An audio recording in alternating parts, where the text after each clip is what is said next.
Hey everyone, welcome to Princess of Gay. I'm your host Connie, and today we are here with episode 26 of JoJo's Bizarre Adventure Stone Ocean. So, last time we came back to this series with the first episode of the third act, third batch, whatever you want to call it. And it was honestly better than most of the second batch of episodes. Um, and I want to make clear, like, I didn't hate all of batch 2. Like, the very end was good, and even the beginning parts. It was just that middle section, a good portion of it was just really weak for me. In terms of the stands we got, in terms of the story, it lost its luster. Again, I basically say it's everything from after FF gets their kill stolen by Anasui. Basically, once that moment happens, once FF has their kill stolen by Anasui, everything goes wrong until the last 2 episodes, in which it actually comes back on track. But everything between then was just not good, in my opinion. It just did not work. And so when we came back to this, I was a little worried. I was a little concerned. But the first episode back, episode 25, actually did a lot to calm some of those fears, because it was really good, actually. It was crazy, it was bizarre, it was weird as fuck, but in a good way. And it was very interesting too, because there were a lot of things that were set up with this last episode. We find out that apparently Weather Report is a JoJo. Like, he has the birthmark and everything. We don't know exactly what that means or like how he's a JoJo, but he's part of the bloodline. That much is confirmed. We also see that Pucci is starting to possibly move on to another stage of his plan. Some new things are happening regarding his evolved stand power, and he seems to be interested in this druggie that attacked him. I don't think that he killed him last episode. It looks like he might have, but I don't think he died. It kind of showed him moving afterwards. I think that he's going to use him for some purpose. I don't know what, but... And then we have the fact that last episode also focused on Weather Report and Anasui rather than Jolene, Hermes, and the kid whose name I cannot remember. Yeah, I just can't think of his name right now. But it like showed those three at the beginning, but then switched focus. Weather Report and Anasui are going on the journey to catch up with the others, and now that everyone's broken out of the prison. And they get involved in our first stand encounter of this third batch, Bohemian Rhapsody. And all we know about it so far is that apparently it can bring fictional characters to life. It puts them in the real world, causing their visages on magazines or any other kind of fictional media to disappear. And it's not entirely clear if there's like only one of them at a time. Like, for example, we see Pinocchio. Is there only that one Pinocchio? You know, there's obviously multiple versions of the character, and probably multiple copies of that one magazine that he specifically came out of in the world. So if he came out of that magazine, does that mean all other versions of Pinocchio have also disappeared and that he's the only Pinocchio left? And if he's returned, all versions return? Because it also mentioned on like the radio that Batman has disappeared all over the world, like presumably all versions in everything that fictionalized that Batman would be in. So it's like it's a complicated like idea, and it's you have to wonder exactly how far it's taken. But we see other storybook characters specifically, um, and I think it's easier to go with that kind of stuff just because of not having to deal with as much copyright because of public domain and all. But it's like you see Snow White and the Seven Dwarves and all. Um, but you do see some more copyrighted characters like Astro Boy and whatnot pop up, even if they're not like focused on. And it's really interesting. I'm really fascinated by this. And it seems like there's kind of like this thing about it where it's like, oh, you have to follow the story. Because when Pinocchio is taken down, he yells about this is not how the story goes. But then when the big bad wolf, which is the spirit of the old man that got transformed, when he goes down, when he's beheaded, it's like this is how the story goes. And it's true. Like with Pinocchio, it's like, yeah, beloved children's icon gets a happy ending. But with the big bad wolf, beheaded, belly full of stones, all that shiz. And it's like, so cutting off his head, it's like, yeah, that's how that would go. So do they have to follow the stories somehow? And if so, how? Because that would mean with Snow White, that would require a prince to kiss the true love to, true love's kiss, wake up and everything. Pinocchio would have had to somehow be turned into a real boy. Um, and I think the only thing that actually causes that it originally is the Blue Fairy's magic, right? I think. I don't remember exactly how that goes, but it's been a while, okay? I watched the Disney remake and that was shit, and took some very big liberties with shit by the end, and it's just like, yeah, no, thank you. Um, but yeah, and I haven't seen the Guillermo del Toro one. I've heard a lot of good things about it, but I haven't seen it yet. Um, but there's a lot of interesting setup here for sure. There's something else as well that I'm forgetting that I wanted to mention, and it's like it was another setup part.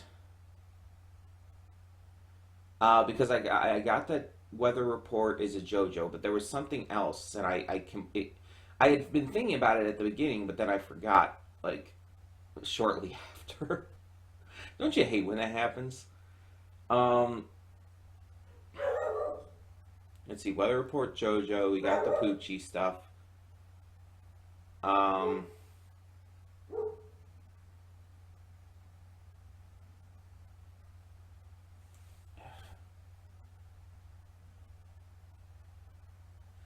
we'll get reminded as we watch. I can't remember for the life of me. I don't know why, but there was something else. I swear there was.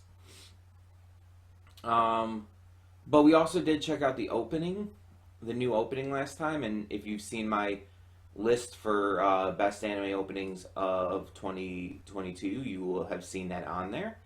Because I had watched it multiple times after the initial viewing, and I really love it. I think it has a lot of great emotion and depth behind it, and it's really good. I just I kind of wish because of the way this was released, especially that there had been three openings, because there are three very distinct portions of this series, and especially with how it was released. And the first opening just did not really work anymore for the second batch of the series. They changed the slightest thing with it, and it didn't make enough of a difference. But yeah. Either way, we're going to get this started. So, when the screen fades to black, pause this redirect and go to the description below. Follow the link to the reaction, and after you watch it, come back here to the redirect and resume play. Because after it fades to black, then fades back in, everything from that point forward will be my afterthoughts and will contain spoilers to the episode. So, with that being said, thank you so much for tuning in, and I will see you at the reaction. And we are back, and we'll begin with spoilers in 3, 2, 1, now. Okay, so, before anything, is the Sons of Dio thing real? Like, because that was just kind of really glossed over. Like, nothing was explained or gone into any detail, but Poochie called them Sons of Dio. Now, like I said in the reaction, is that just like a title, like some kind of like gang name, basically? Or is that serious? Are they supposed to be Sons of Dio? I don't feel like Araki would just make some random like group name and call them that if it wasn't real. Now we know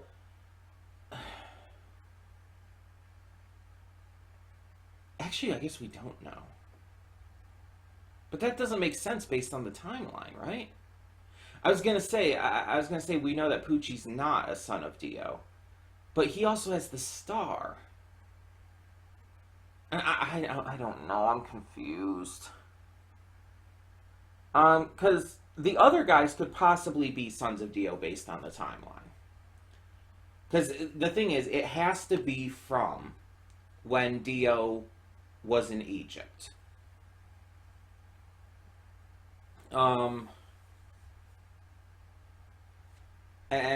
we know about Giorno already. But now there are supposedly other Sons of Dio. And if they are actually Dio's kids, and this kind of goes in line with what was said last episode, because Poochie said to, when dealing with the druggie before, that you don't know who your father is, or whatever he said. So it's like, that kind of goes in line with that. So I think it has to be true. But, like, if they're also Sons of Dio, it's like they've got to be probably around the same age as Giorno, around approximately. And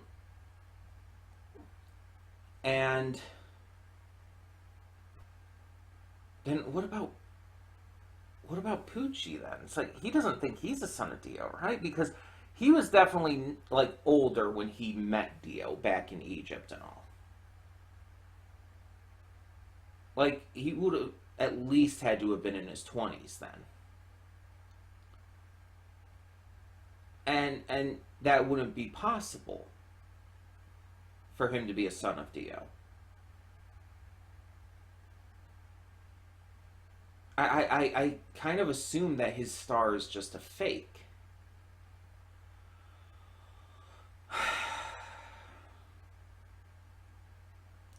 But then it's like, he can't just be a JoJo either. And then now I'm questioning about, what about Weather Report? Is Weather Report a son of Dio as well, or is he a JoJo? Or like, what is this plot thread that's been thrown into things? Like, what is this? Why? Why do you have to do this, Araki? It's like having Dio connected to this part, fine. That's all well and good. Because Dio has connected to this entire series to some degree. Everything has kind of come back to him. Part 4 is probably the most disconnected from Dio. But still. Pretty much everything always comes back to him in the end. And so having Poochie like trying to follow Dio's dream and everything, and all of that's been going on, and having had met Dio, Like, that's all good. But why do you have to bring in this? Why do you have to make it much more complicated?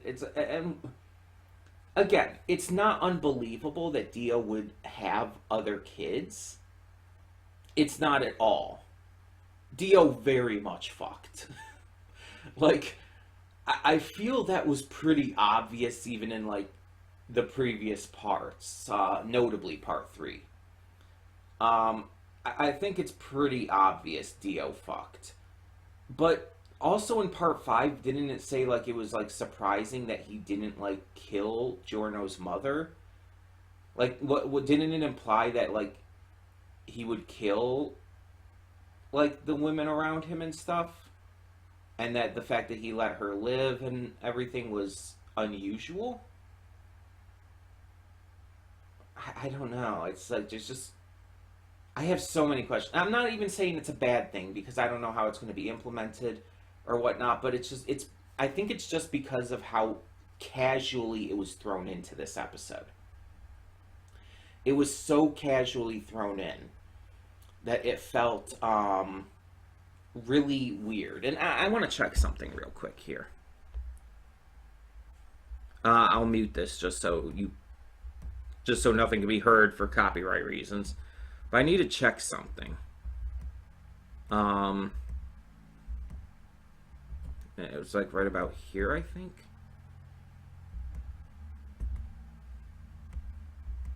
Okay, I went a little too far. Okay, let's just play since you can't hear it anyway.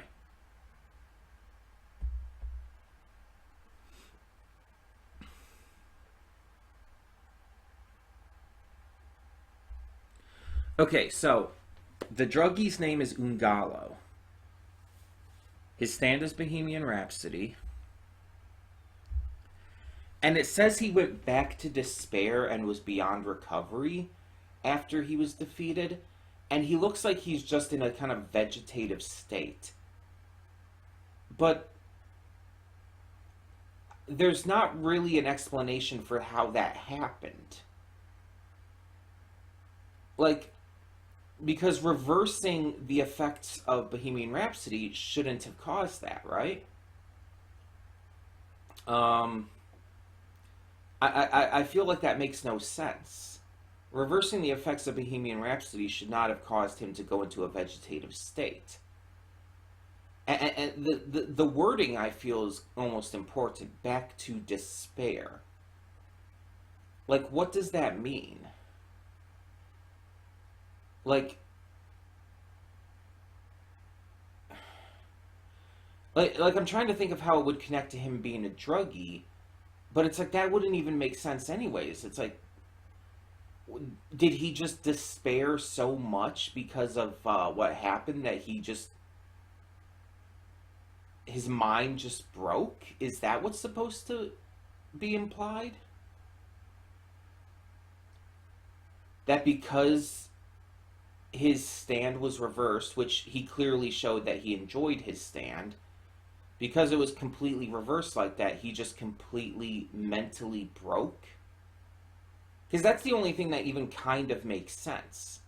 But that doesn't even make sense, because that's not really how that kind of thing would work.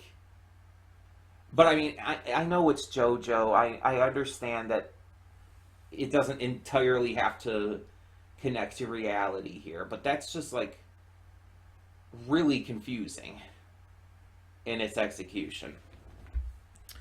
But we also see in this episode, let's actually talk about the battle with Bohemian Rhapsody.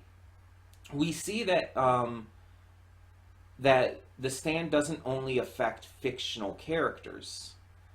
It's just anything that has that is drawn in any way. Something that is drawn on or depicted in art of some kind.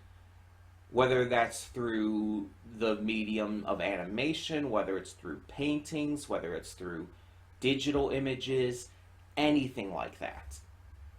So we see Van Gogh, It's like the way they pronounce. I can't. I've never been able to do it. It's like I've heard people pronounce it, but it's like they like do something with their like tongue or throat or something at the end of the word, and I can't do that. It, you know, like how some people can't like roll their R's and everything. It's like that. I can't do it. Um, so for sake of ease, I'm just gonna say Van Gogh. I know that's incorrect technically, but I'm just gonna say it for sake of ease. So don't fight me, please. Um, we see Van Gogh has come out and confronts Weather Report, and we learn the specific number of self portraits that Van Gogh had done, and we see that Weather Report is separated from his body, and his spirit is turning just like the old man's, and just like Anasui is turning into the wolf with the goats and everything. Weather Report's spirit starts to turn into one of Van Gogh's self portraits, and because it's a self portrait, it has to follow the story of the character, which is the story of Van Gogh. And because of that, it ends with Van Gogh shooting himself twice in the head, committing suicide. And so that seems to be going the route where that's happening to Weather Report, but he manages to stop it by forcing Van Gogh to draw a new character of his creation that reverses the effects of Bohemian Rhapsody. And because of Bohemian Rhapsody, it brings that character to life in the first place. So it's like, it's this kind of weird loop. It's like Bohemian Rhapsody brings this character to life, but the character defeats Bohemian Rhapsody by its nature. And it's like, okay, that's clever as fuck, and that's really, really cool, but okay. It's this weird cycle, this weird loop that it's like, sure. Um, but yeah, we also get to catch up on Jolene and Hermes and Emporio as well. Jolene has gone back to Romeo, but instead of getting revenge, she decides to just basically force him to give her all of his cash as well as the keys to his car. And he gives this entire spiel about how he's sorry and everything. Um, I'm just looking at it like this. It's like, you've done this shit before, dude. There's no reason to believe you. It's like Jolene should just punch your lights out, honestly. But she's a better girl than I am, and chooses not to. She chooses to be the better person in this situation, and just gets the money and the keys and leaves. Hermes ended up giving Jolene a sticker, though, and the sticker from Kiss goes onto his tongue when she grabs his face, so that they can hear what he does after she leaves. And he does call the cops on her, which is, like, not good, but he makes up this false story that she called him, and then after the fact, she was going to go to Mexico. So it's like, okay, he did one good thing, the bare minimum there, but at the same time, he also still called the cops and told them about her. Even if he led them in the wrong direction, it's like, that's still questionable. But at least he got some level of comeuppance with Hermes peeling away Kiss's sticker, causing the copy of his tongue to fly back and smack into his real one. So, at least he got some form of punishment. But it's kind of implied that he does genuinely regret what he did. But I don't know. It's just, it feels weird. Because I feel like it just doesn't feel genuine to me. Even though it's written to be implied that it is, it doesn't feel that way at all. And then Emporio is like, Emporio wants to ride in the helicopter, um, because he's an excited little kid, and it's cute, it's adorable.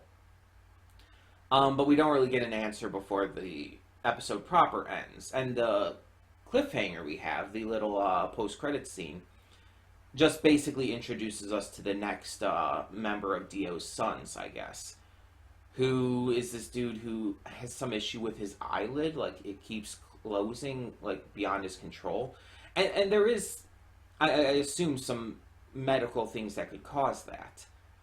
I assume like there's some medical things that could cause like a person to have no control over the muscles around the eyelid, to where it would close a lot easier, or at least not no control, but little control.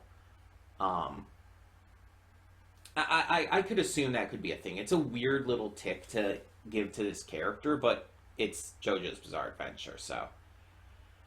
This was an interesting episode and raised a lot of questions. Obviously, I don't want spoilers. I don't want any spoilers, so don't tell me anything that the series is still yet to reveal.